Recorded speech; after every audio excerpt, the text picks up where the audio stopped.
ওমর রাদিয়াল্লাহু তাআলা আনহুকে আলী রাদিয়াল্লাহু তাআলা আনহু বললেন, ও ওমর ভাই, তুমি কি জানো না মস্তিষ্কবিহীন মানুষের কোনো আমলনামায় গুনাহ লেখা হয় না? মস্তিষ্কবিহীন আমলনামায় গুনাহ লেখা হয় না। যারা পাগল, যাদের কোনো ভারসাম্য জ্ঞান নাই, এদের কোনো গুনাহ লেখা হয় না। আর ঘুমের অবস্থায় যারা থাকে, এদেরকে কোনো গুনাহ লেখা হয় না। বলেন তো বাজান, ওই সৌদি আরবে যেই ভাই তার মার সঙ্গে জিনা করেছিল ঘুমন্ত অবস্থায়, তাহলে কি তার মায়ের আমলনামায় গুনাহ হবে কি হবে না? বলেন, কোশ্চিন কালে হবে না। মা তো জানেই না আমার সঙ্গে কি আচরণ করা হচ্ছে, এটা তো মা জানে না। ওই ছেলেটা শয়তানি করে মায়ের ওষুধের মধ্যে ঘুমের বড়ি মিশাইয়া একাধিকবার যখন মার সঙ্গে এরকম জিনা করলো, হঠাৎ করে দেখা যায় ওই মা বুঝতে পারলো যে আমার সঙ্গে মনে হয় কোন রকম আচরণ খারাপ করা হচ্ছে। বুঝতে পারলো, একদিন দুই দিন করতে করতে বোঝা যায় যে মানুষ কি করে না করে। সরের 10 দিন সাগরিতের একদিন কথা আছে কিনা বলেন। মা হঠাৎ করে বুঝতে পারলো আমার সঙ্গে মনে হয় খারাপ কিছু হচ্ছে। যখন সন্তান তার ওষুধের সঙ্গে ঘুমের বড়ি মিশাইয়া দিবে, তখন ওই দিন মা একটু চালাকি করেছে, ওষুধ খাই নাই। বলেছে, সন্তান তুমি ঔষধটা আমার টেবিলে রেখে চলে যাও, আমার যখন সময় হয় আমি তখন খাবো। এই বলে চলে গেল। সন্তান মনে করেছে ঠিকই মনে হয় মা খেয়েছে। ওই দিন রাত্রিতে যখন ওই কুলাঙ্গার সন্তান মায়ের সঙ্গে খারাপ কাজের জন্য যাবে, যানবাহন দেখেছি কিনা বলেন? দেখে নাই? বিভিন্ন যানবাহন দেখেছি। একদম সাইকেল থেকে শুরু করে সর্বোচ্চ পাইলট অথবা বিমান আমরা বলে থাকি, এই পর্যন্তের মাঝামাঝি যত যানবাহন আছে, বলেন তো অযোগ্য লোক দিয়ে কি যানবাহন বানানো যায়? যারা যানবাহন তৈরি করে এরা কিন্তু স্রোত থেকে সেই 1 থেকে শুরু করে ইঞ্জিনিয়ার অবধি পর্যন্ত যত ক্লাস আছে, এই ক্লাসগুলো অনুধাবন করেছে, সময় দিয়েছে, তারপরেই তো তারা যানবাহন বানানোর ক্ষমতা অর্জন করেছে বা সাফল্য অর্জন করেছে। যদি একজন ইঞ্জিনিয়ারের পিএস অথবা তার সাগরেদ যেটাকে বলে, একে দিয়ে যদি গুরু দায়িত্ব দেওয়া যায়, যদি বলা যায় তুমি সাইকেলটা বরাবরই বানাবে, বলেন তো ভুল হবে কিনা? এই যুবক কথা বলেন, ভুল হবে কিনা? হবে না? কারণ ওর মধ্যে অটকল এমন নাই, ওই পর্যন্ত জ্ঞানই নাই। আজ পুরা বাংলাদেশের মধ্যে বলতে বড় দুঃখ হয়, আমরা ওলামায়ে কেরাম যারা আছি, মহল্লাবাসী বা গ্রামের বিভিন্ন গোত্রের বিভিন্ন মানুষ যারা আছেন, আমরা মসজিদ, মাদ্রাসা, বিভিন্ন ধর্মীয় প্রতিষ্ঠান খুলে রেখেছি। বলেন তো নামাজের মধ্যে কোরআন যদি অশুদ্ধ হয়, ওই নামাজ কি চলে? জবান দিয়ে বলবেন, ওই নামাজ কি চলবে? নামাজের মাসলা আমরা জানি কিনা বলেন? নামাজের মাসলা আমরা জানি না। যদি আমরা নামাজের মাসলাই যদি না জানি, তাহলে মুসলমান পরিচয় দিতে লজ্জাবোধ করা দরকার। কথা ঠিক কিনা বলেন? নামাজের সর্বপ্রথম শর্ত হলো তাকে সহি শুদ্ধভাবে নামাজ আদায় করতে হবে।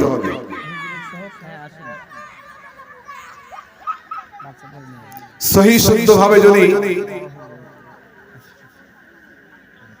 কোরআন তেলাওয়াত না করতে পারে, তার জন্য ইমামতি করা জায়েজ নাই, তার জন্য ইমামতি করা জায়েজ নাই। মাদ্রাসা, ধর্মীয় প্রতিষ্ঠানে প্রধান জায়গার বসার অধিকারও সে রাখে না। আমার উস্তাদ বর্গ উনি একটা কথা বলেছিলেন, হাফেজ নুরুজ্জামান হোসেন, ক্লাস করতে করতে ক্লাস থামায়া বলছে যে, হে শোনো, তোমরা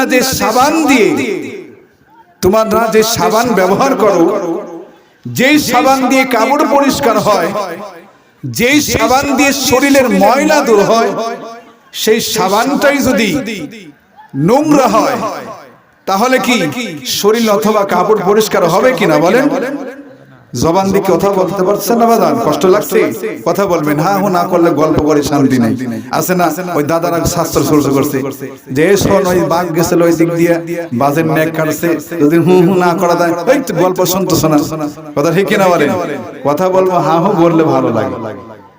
উস্তাদ বলতেছেন যদি শরীরটা পরিষ্কার করো সাবান ছাড়া শরীর পরিষ্কার হয় না, ওই সাবান যদি ময়লা হয় তাহলে শরীরও পরিষ্কার হবে না এবং কাপড়ও পরিষ্কার হবে না। ঠিক কিনা বলেন? আমরা আজ মুসলমান, ইন্নাদ দীনা ইনদাল্লাহিল ইসলাম, আল্লাহ রাব্বুল আলামিনের মনোনীত ধর্মের নাম কি বলেন জানেন? জোরে বলেন কি বাদা? ইসলাম। ইন্নাদ দীনা ইনদাল্লাহিল ইসলাম। সব ধর্ম থেকে সব ধর্ম পিছিয়ে রেখে আল্লাহ ঘোষণা দিলেন, হে পৃথিবীর মানুষ তোমরা জেনে নাও আমি যে ইসলাম দিয়েছি এই ইসলামটাই আমি মনোনীত করলাম তোমাদের জন্য এবং পুরা পরিপূর্ণ করলাম। এই দিন ধর্ম তোমাদের উপরে পরিপূর্ণ করলাম। তোমরা পুরোপুরি ভাবে ইসলামের ভিতরে ঢুকে যাও।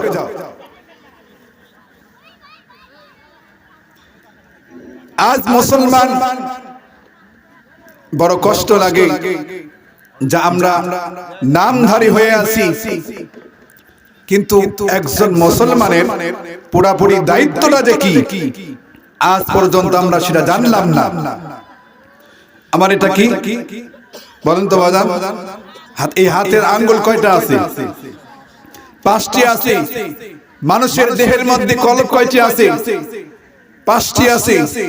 3টাই উল্লেখ বেশি আছে, কিন্তু 5টি পুরাপুরি 5টি কলব মানুষের ভিতরে আছে। মানুষ যদি কোনো কিছু অর্জন করতে চায় বা অনুধাবন করতে চায়, তার সর্বপ্রথম 5টি জিনিসের ব্যবহার করতে হয়। আপনার সামনে যদি আমি বইটা খুলে দেই, যে কোনো বই যদি খুলে দেই, সাপোজ কোরআন শরীফই খুলে দিলাম, এই কোরআন শরীফ যখন এই যে মাদ্রাসার ছেলেপেলে আছে, কাঠেঙ্গা মাদ্রাসা, আমার ছাত্ররা, আপনাদের গ্রামের একটা গর্ব, এরা মাহফিলে পিছনে কিছু মানুষ আছে, বাদ বাকি কিন্তু এরাই। এরা যেখানে যাবে, যেখানেই যাবে সেখানে ফুলের ফটন্ত গোলাপের মতো এদেরকে দেখা যাবে। সুবহানাল্লাহ বলবেন না? এদেরকে বা আপনারা যারা মুসলমান যারা আছে, আমরা যারা আছি, সর্বপ্রথম বলেন তো কোরআন শিক্ষা দেওয়ার জন্য কি দরকার হয়? বলেন তো বলেন কি দরকার হয়? কোরআন যদি শেখানো হয় বা আমি শিখতে চাই, সর্বপ্রথম আমার কি দরকার হয় জানি না বাবা? সর্বপ্রথম আমাকে যেরকম ধারাপাত বলে না, ধারাপাত বলে, কিন্তু অঙ্ক শিখতে গেলে ধারাপাত শিখান লাগে, যে আগে ধারাপাত শেখো তারপরে অন্য অন্য কিছু বলো। ঠিক আছে না? ক খ সরেয়া এ বি সি ডি এগুলো শেখার পরেই তো একজন এমবিবিএস হচ্ছে, একজন ইঞ্জিনিয়ার হচ্ছে, একজন ডক্টর হচ্ছে, তাই না? এগুলা ধাপ না আগানো পর্যন্ত একজন ডাক্তার হতে পারে না। সে যত বড় চাটন চুটন করুক না কেন, তার পক্ষে সম্ভব নয় সেই ধারাপাত যদি না পড়ে। আমরা ওলামায়ে কেরামগণ যতই বড় বড় কথা বলি না কেন, যদি আমরা কায়দাটা না পড়ি, আমার দ্বারা কোরআন পড়া সম্ভব হবে? বলেন, করছেন কালেও কোরআন পড়া সম্ভব হবে না।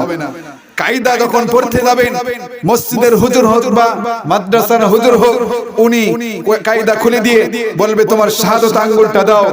এই শাহাদাত আঙ্গুলটা বাহির করে বলবে যে এটা আলিফ, এটা বা, এটা তা, এরকম শিক্ষা দিবে। তাহলে কি দরকার হলো বাজান? বলেন কি দরকার হলো? সর্বপ্রথম আমার এই আঙ্গুলটা দরকার। এই আঙ্গুলের অনেক বরকত আছে।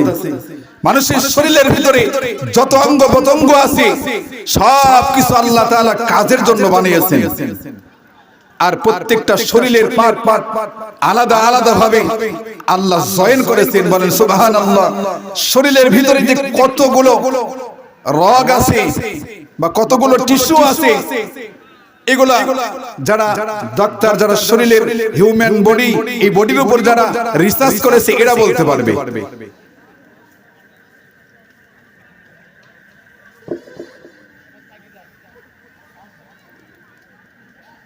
এই আঙ্গুলটা সর্বপ্রথম কায়দার উপরে দিয়ে আলিফ বা তাসা পড়তে হয়। বলেন তো এর সঙ্গে আরো কিছু লাগে কিনা? আমার কথা বুঝছেন মাদান? খারাপ লাগতেছে? মনোযোগ দেন, বুঝতে পারবেন আমি যে বিষয়টা আপনাদেরকে বোঝানোর জন্য বলতেছি। সর্বপ্রথম কায়দা পড়তে আঙ্গুল লাগে, দ্বিতীয় কি লাগে বলেন? বলতে পারেন? দ্বিতীয়টা কি লাগবে? দ্বিতীয় আমার চক্ষু লাগবে, আমার আপনার চক্ষু লাগবে, যে চোখটা দিয়ে আমি কায়দার হরফ বা আমার কিতাবের হরফগুলো আমি দেখব। দ্বিতীয় চক্ষু লাগবে। 3 নাম্বার যেটা লাগবে সেটা হলো আপনার শ্রবণ শক্তি, কান।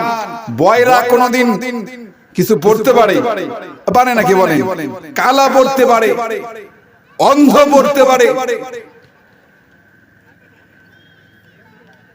কালা পড়তে পারে কেমনে? বয়রা কোনো সময় যদি না শ্রবণ করা যায় হৃদয়ঙ্গম হবে না। কানাকেও হাফেজ বানানো যায়, কানাকেও হাফেজ বানানো যায়, কিন্তু বয়রাকে হাফেজ বানানো যায় না। বাক শক্তি রহিত মানুষকে শিক্ষা অর্জন করানো যায় দৃষ্টি শক্তি থাকলে। মূলত একটা সুস্থ মানুষের জন্য যে 5টি জিনিস দরকার সেটা হলো আঙ্গুল লাগবে, এরপরে চক্ষু লাগবে, 3 নাম্বার হচ্ছে তার কানের শ্রবণ শক্তি লাগবে, যে সে কি দেখতেছে। 4 নাম্বারে তার বাক শক্তি, সে কি পড়বে এটা কান দিয়ে ধরতে হবে, সে কি পড়বে এটা কান দিয়ে ধরতে হবে। তারপরে যে 5 নাম্বার যেটা, এটা হলো তার হৃদয়ের ভিতরে এটা গাঁথতে হবে। তাহলে লাগলো কয়টা? 5টা। এই 5টা জিনিস যদি না থাকে তাহলে দেখা যাচ্ছে সেই হৃদয়ঙ্গম হবে না। মানুষের উপরে আল্লাহ রাব্বুল আলামিন 5টা জিনিস দিয়ে বেষ্টন করেছে। ইসলামের উপরে, দ্বীনের উপরে, ধর্মের উপরে 5টা জিনিস দিয়ে বেষ্টন করেছে। আর হাদিস দিয়ে ওমর রাদিয়াল্লাহু তাআলা আনহু থেকে এই হাদিসটা বর্ণনা হয়েছে। বুনিয়াল ইসলামু আলা খামসাতিন শাহাদাতিন আল্লাহ ইলাহা ইল্লাল্লাহু ওয়া আন্না মুহাম্মাদান আবদুহু ওয়া রাসূলুহু وإقام الصلاة وإيتاء الزكاة والحج وصوم رمضان। আল্লাহর রাসূল সাল্লাল্লাহু আলাইহি ওয়াসাল্লাম থেকে হযরত ওমর রাদিয়াল্লাহু তাআলা হাদিসটা বর্ণনা করেছেন। ও পৃথিবীর মুসলমান, আল্লাহ রাব্বুল আলামিন মুসলমানের উপরে 5টি স্তম্ভ দিয়েছেন, কালেমা, রোজা, হজ, যাকাত। এই যে 5টি স্তম্ভ দিয়েছেন, এই স্তম্ভটা হলো তাবুর মতো। ইসলামের মধ্যে যারা আছেন, ইসলামের মধ্যে যারা থাকবেন, 5টি খুঁটি দিয়ে তাদেরকে রাখা। একটা তাবু টাঙাইতে গেলে 5টি খুঁটির দরকার হয়, হয় কিনা বলেন? কয়টা খুঁটির দরকার হয়? 5টি খুঁটির দরকার হয়। একটা খুঁটি যদি কম পড়ে যায়, হয় কানের খুঁটি খুলে দিবেন, দেখবেন তাবু আকৃতি হবে না। এক কানে দিলেন, বাম কানেও খুলে দিলেন, ডান কানে রাখলেন, তারপর তাবু আকৃতি হবে না।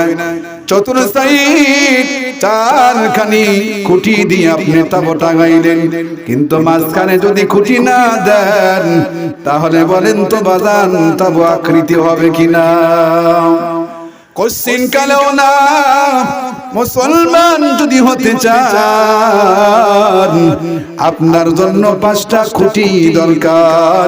আঙ্গুলটা দিয়ে দেখেন কালেমা, রোজা, হজ, যাকাত। আরেকটা কি? আরেকটা কি বাজান? বলতে পারেন না? কালেমা, রোজা, হজ, যাকাত, নামাজ। এটা বলতে পারলেন না, কারণ নামাজই তো পড়ি না। নামাজটাই তো পড়ি না, বলবো কেমনে? যারা নামাজ পড়ে ভাইজান বলেছে যে নামাজ, আমরা নামাজ যারা পড়ি না তারা বলবো কেমনে? গুনে নেন, মনে রাখবেন মুসলমান হিসাবে আমার 5টা জিনিস দরকার। আমি যদি 5টার মধ্যে একটাও যদি ছেড়ে দেই তাহলে আমরা কোনো সময় ইসলামের প্রতি গেলাম না। আল্লাহ রাব্বুল আলামিন কোরআন দিয়েছেন, এই কোরআনের একটি আয়াত যদি আপনি ছেড়ে দেন কাফের বলে গণ্য হয়ে যাবেন। জোরে সরে বলেন নাউযুবিল্লাহ। একটা আয়াত যদি অস্বীকার করে বসেন সে কাফের। এই স্তম্ভের একটা যদি ছেড়ে দেন তাহলেও সে কাফের। আমি যদি রাসূল সাল্লাল্লাহু আলাইহি সাল্লামের হাদিস থেকে ভাবে প্রকাশ পেয়েছেন, আমি আপনি যদি ইচ্ছাকৃতভাবে এক ওয়াক্ত নামাজ ছেড়ে দেই, রাসূল বলেছেন যে সে কাফের হতে বাদ থাকলো না। কাফেরের মধ্যে পার্থক্যই হলো নামাজ, একজন মুমিনের মধ্যে আর একজন কাফের, একজন বেদিনের মধ্যে এই তফাৎটাই হলো নামাজ। সাহাবায়ে কেরাম রাদিয়াল্লাহু তাআলা রাসূল সাল্লাল্লাহু আলাইহি সাল্লামকে বললেন, ইয়া রাসূলুল্লাহ, আমি তো একজন ব্যক্তিকে সালাম দিয়েছি, ইনার মুখে সুন্দর দাড়ি, সুন্দর জুব্বা। সৌদি আরবের মানুষের পোশাকটাই হলো জুব্বা। সৌদি আরবে এদের পোশাকটাই হলো জুব্বা। এদের এই রোমানটা ওদের শান মান, রোমানের যে কত শান ওদের দেশে, খুব শান, খুব মর্যাদা। কিছুদিন আগে সোশ্যাল মিডিয়াতে ভাইরাল হয়েছিল যে একজনকে হত্যা করেছে সরকারের আইনে। তাদেরকে এরকম বলা হয়েছে যে যাদেরকে হত্যা করেছে সেই পরিবার যদি তাকে মাফ করে দেয় তাহলে ওই দেশের রাষ্ট্রদূত মাফ করে দিবে, ওই দেশের রাষ্ট্রদূত তাকে মাফ করে দিবে। বলেন যে ভাইজান আছে, ভাইজানের পরিবারের কোন একজনকে হয়তো আমার পরিবার বা আমি হত্যা করেছি, আমার দেশের সরকার বলেছে ওর বিরুদ্ধে ফাঁসির রায় হয়ে গেছে, ঘোষণা দিয়ে দিছে ওকে হত্যা করে ফেলো। এখন এই কথার পাশাপাশি আরো বলেছে যদি ওই পরিবারের কেউ যদি মাফ করে দেয় তোমাকে, তাহলে আমার পক্ষ থেকে তুমি মাফ পাবা। শেষ পর্যন্ত যে হত্যাকৃত পরিবারের মানুষগুলো এই রোমানটা পড়ে গেলে এত দামি কোন মানুষের কদমে যখন দেয়, সেই মানুষটা মাপ না করে থাকতে পারে না, এত দামি ওই দেশের। শেষ পর্যন্ত ওনার পরিবারের, তার স্ত্রী, তার বাপ, তার মা, তার পরিবারের সকল মানুষই এই রুমালটা তার কদমে দিয়েছিল যে সন্তানকে হত্যা করেছিল তার বাবার। কিন্তু বাবা মায়ের মনে এতটুকু আঘাত লেগেছে, এত নির্মম ভাবে তাকে হত্যা করেছে, তারা সহ্য করতে পারে নাই, যার কারণে তারা মাফও করে নাই।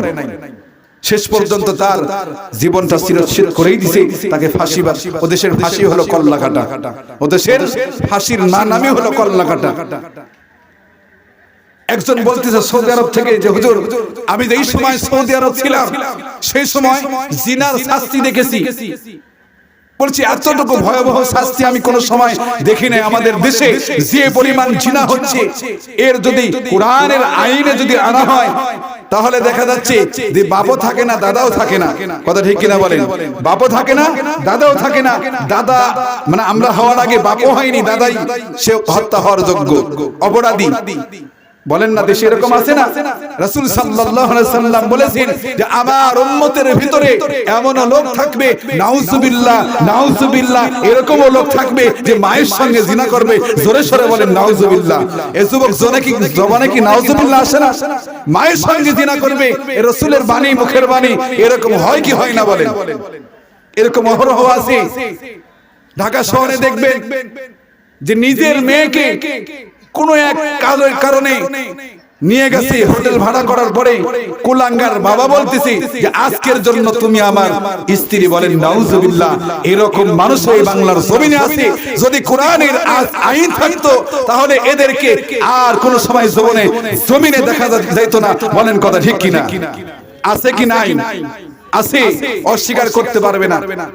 তো উনি বলতেছেন সৌদি আরবে যে আইনটা আমি দেখেছি, এত পরিমাণ ভয়াবহ আইন যে একজন ছেলে তার মার সঙ্গে জিনা করেছে এমন ভাবে যে মার ঔষধের ভিতরে ঘুমের ঔষধ মিশায়া তার সঙ্গে জোর জবরদস্ত ভাবে ঘুমের ভিতরে সহবাস করেছে। বলেন নাউজুবিল্লাহ। সহবাস তো না, এটা জিনা। সহবাস করেছে, জিনা, ঘুমের ভিতরে। তো এখন বলতে পারেন যে মার সঙ্গে জিনা করলো, তাহলে মায়ের কি অপরাধ হলো না? কিভাবে হবে? ওমর রাদিয়াল্লাহু তাআলা উনি একজন মানুষের বিচার করবেন, হত্যার রায় দিয়েছেন খলিফার জামানায়। হযরত ওমর রায় দিয়ে দিলেন, অমকের নামে ঘোষণা করে দাও, অমক দিন তার কল্লাটা কাটা হবে, উনি জিনা করেছেন। এরকম বক্তব্য যখন দিলেন, হযরত আলী রাদিয়াল্লাহু তাআলা তার বক্তব্যটা শুনেছেন। শোনার পরে হযরত ওমর রাদিয়াল্লাহু তাআলা আনহুর কাছে গিয়ে বললেন, ওমর ভাই, এই হত্যা তুমি রায়টা বাতিল করতে হবে। জোরে কি সুবহানাল্লাহ বলবেন না? কথাটা কে বলেছে? বিরক্ত লাগছে বাদান? খারাপ লাগতেছে? খারাপ লাগতেছে নাকি? কথাটা কে বলেছেন? আলী। আলী কে বলেন তো? শেরে খোদা আলী। রাসূল বলেছেন যে আমি যদি নবী ইলমের শহর হয়ে থাকি আর ওই শহর দিয়ে প্রবেশ করার জন্য একটা দরজা আছে, তার নামই হলো হযরত আলী রাদিয়াল্লাহু তাআলা আন। জোরে সরে বলেন সুবহানাল্লাহ। এই আলী রাদিয়াল্লাহু তাআলা আনহু কে বলছেন, ওমরকে বলছে, ওমর ভাই, এই হত্যাটা তোমাকে বাতিল করতে হবে। ওমর রাদিয়াল্লাহু তাআলা আনহু বললেন যে ভাই, কেমন ভাবে আমাকে আপনি বুঝায়া দেন, আমাকে আপনি একটু বিশ্লেষণ করে দেন যে কেমন ভাবে এটা বাতিল করতে হবে। উনি তো অপরাধ করেছেন, জিনা করেছেন।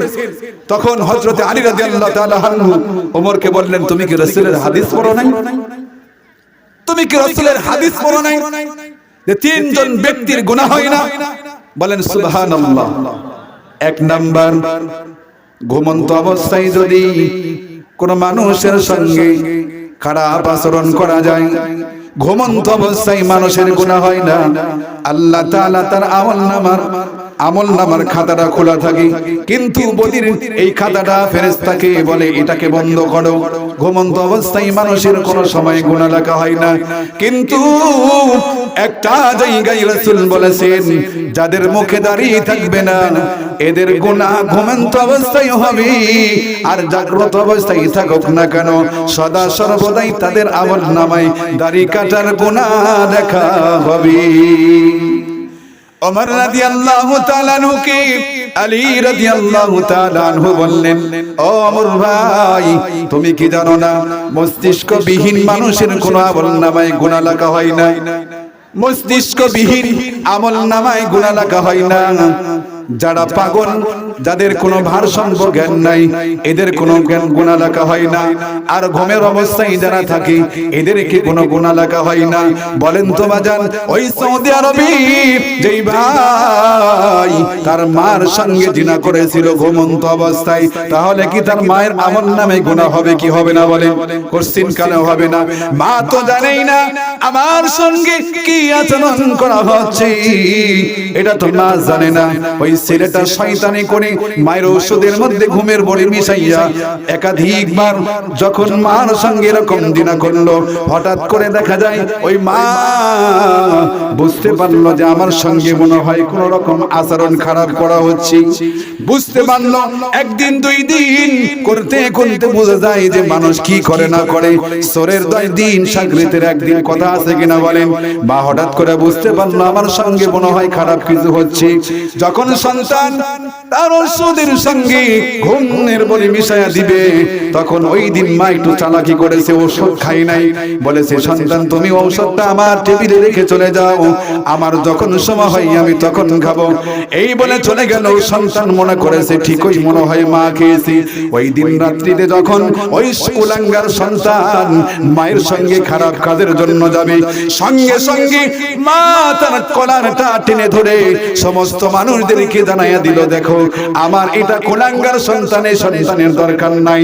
আমি একজন মা, আমার সঙ্গে যে খারাপ আচরণ করেছি একাধিক দিন, কিন্তু আমি ওরকম উপলব্ধি করতে পারি নাই। হঠাৎ আমি দেখি আমার শরীরের গঠনতান্ত্রিক কেমন যিনি বারবার এরকম পরিবর্তন হতে যাচ্ছে।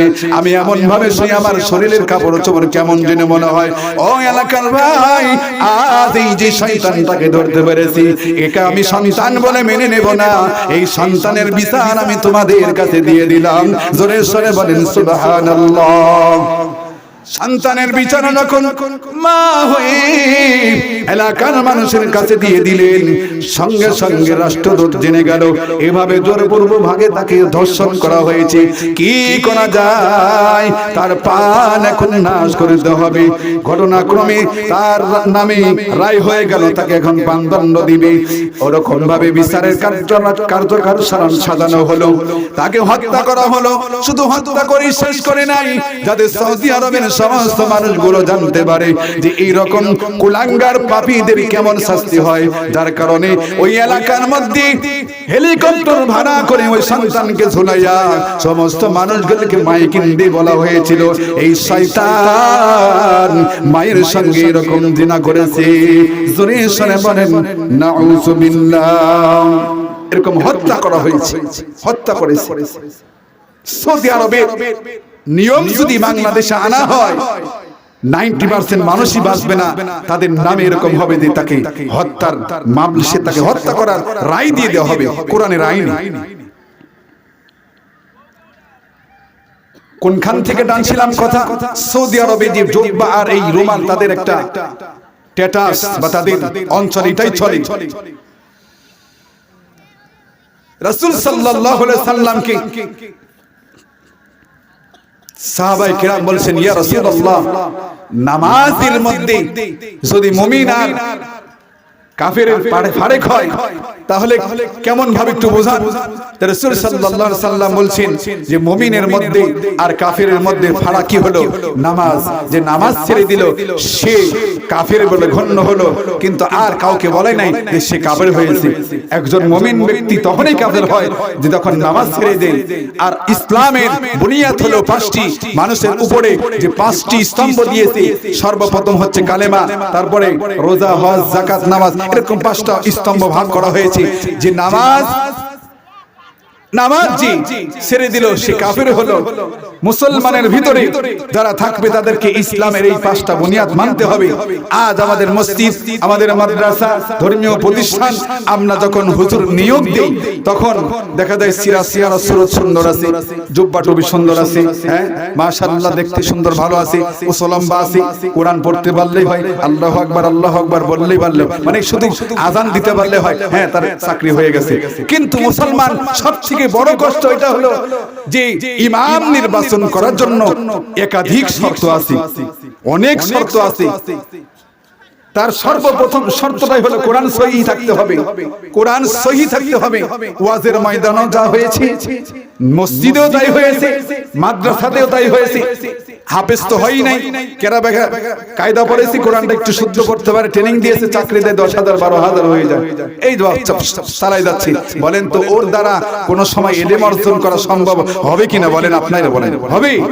সেই কথার মতোই হলো আমার হুজুর বলেছিলেন যে যেই সাবান দিয়ে শরীরটা পরিষ্কার করব সেই সাবানটাই নোংরা। আজ আমাদের জমানায়, আমাদের এই জমানায় এমন একটা পর্যায়ে চলে গেছে যে মানুষের ঈমানটাকে যে আমরা পরিচর্যা করব, যে ঈমান পরিচর্যা করাবে তাদের ঈমানটাই পরিচর্যা হয় নাই। কথা বলেন ঠিক কিনা? হয়নি। সবথেকে বড় দুঃখের বিষয় হলো, সবথেকে বড় দুঃখের বিষয় হলো যে রাসূল সাল্লাল্লাহু আলাইহি সাল্লাম যে দ্বীন ইসলাম আমাদের শিক্ষা করায় গেছে, আমরা যারা দায়িত্ব, এমন একটা জিনিস দায়িত্ব মানুষের ভিতরে আল্লাহ রাব্বুল আলামিন সর্বপ্রথম দায়িত্ব ওই ইসলাম বুনিয়াল ইসলাম আলা খামসাতিন শাহাদাতিন আল্লা ইলাহা ইল্লাল্লাহু ওয়া আন্না মুহাম্মাদান আবদুর রাসূলুহ, এগুলোর পরে, এগুলো তো পরে আসলে, সর্বপ্রথম দায়িত্ব মানুষ হিসাবে দায়িত্ব আল্লাহ আমাদেরকে সৃষ্টি করেছেন। সৃষ্টির হিসাবে দায়িত্ব হলো দুইটা, একটা হলো আল্লাহর প্রতি ঈমান আনতে হবে, 2 নাম্বার হচ্ছে সেই অনুযায়ী আল্লাহর প্রতি ঈমান আনলাম, বিশ্বাস করলাম যে আল্লাহ আমাকে সৃষ্টি করেছে, আমাদেরকে সৃষ্টি করেছে, আমাদেরকে রিজিক দেয়, সে আমাদেরকে সুস্থতা দেয়, সব কিছুর মালিক হলো আল্লাহ। এর প্রতি বিশ্বাস আনা সর্বপ্রথম হচ্ছে মানুষ হিসাবে দায়িত্ব। কথা বলেন ঠিক কিনা?